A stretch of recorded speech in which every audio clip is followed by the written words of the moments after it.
pour que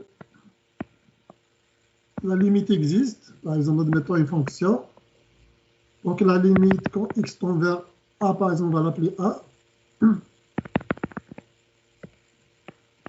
Pour que la limite existe, il faut que la limite à gauche, ici, la limite de f de x, quand x tend vers a de valeur inférieure, s'il y a une chenille qui vient par là, on voit qu'il va aller vers L. Ça va être égal à L. Si la limite de f de x, quand x tend vers a+, quand je viens par la droite, ici c'est L également. Donc on peut écrire la limite à gauche égale à la limite à droite.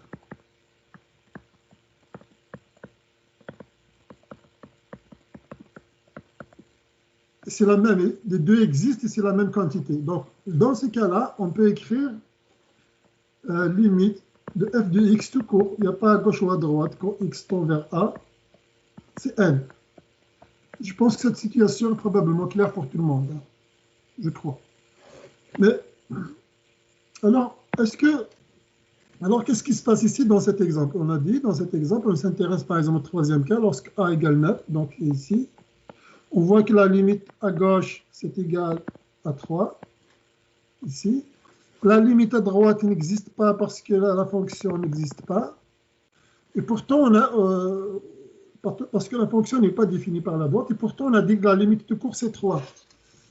C'est vrai, ça semble être un petit peu une contradiction avec ce qu'on a dit. Sauf qu'on a utilisé la convention suivante.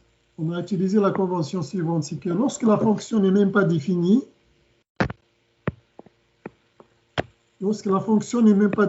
par exemple, je prends...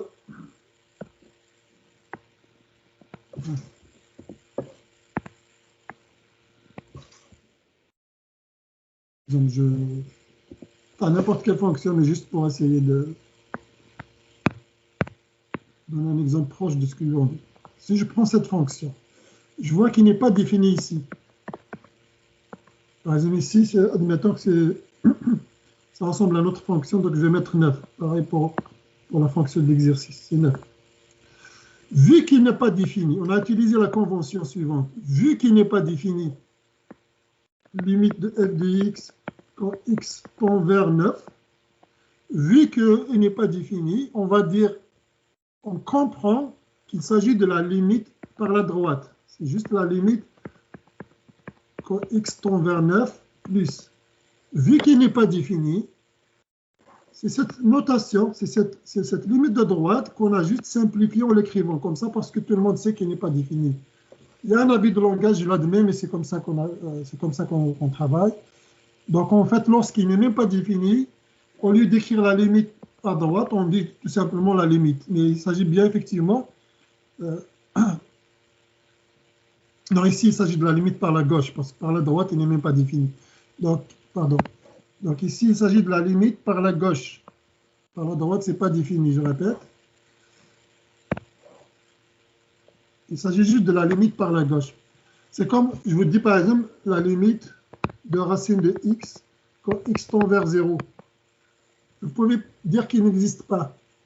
Parce qu'il y a juste une limite à droite, la fonction racine de x, par exemple, je vais essayer de tracer ici la fonction racine de x, il est là. Et il n'est pas défini ici. Donc la limite par la gauche n'existe pas. Or, dans notre notation, on a dit qu'il existe cette limite, parce que ça, c'est juste une abréviation de la notation limite par la droite. C'est la limite de racine de x quand x tend vers 0 plus. Pourquoi? Parce que lorsque je vois racine de x, je sais à l'avance qu'il n'est pas défini pour x négatif, à cause de son domaine de définition. Et par voie de conséquence, je comprends qu'on parle dans cette notation, je comprends qu'on parle juste de la limite à droite. Mais il y a un abus d'écriture, je l'admets, normalement on devrait écrire 0 plus. Il y a un abus d'écriture, donc on écrit la limite, et tout le monde comprend c'est la limite à droite, parce que tout le monde sait qu'il n'est pas défini pour les valeurs négatives.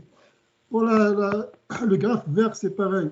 On écrit la limite quand x tend vers 9, alors qu'on devrait écrire la limite à gauche, parce qu'à droite, il n'est pas défini. Mais il y a un abus de langage, c'est vrai, mais vu que tout le monde sait qu'il n'est pas défini par la droite, on va dire que tout le monde, quand il voit ça, il comprend qu'il s'agit de la limite à gauche.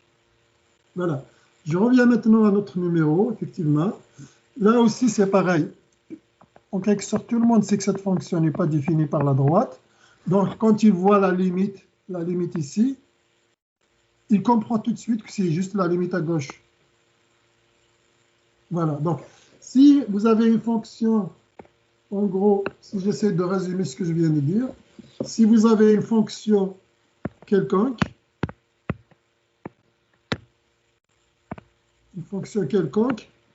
et qu'il y a vraiment un domaine où il n'est pas défini, par exemple, à partir d'un certain moment, il n'est pas défini. Donc là, la limite, on a accepté la notation, la limite de f de x, quand x tend vers a-, normalement on devrait écrire a-, on a accepté d'écrire juste la limite par a, la limite. Donc là, je vais laisser moins ici, mais je vais écrire à côté. C'est la même chose que la limite de f de x, quand x tend vers a. Parce que quand on voit ça, on comprend tout de suite que c'est ça, que c'est la limite à gauche, parce qu'à droite, on sait tous qu'il n'est pas défini. Voilà. Mais de façon générale, effectivement, de façon générale, non. Si la fonction est définie du côté gauche et du côté droit, dans ce cas-là, j'ai perdu. Dans ce cas-là, il faut absolument que la limite à gauche existe égale à la limite à droite.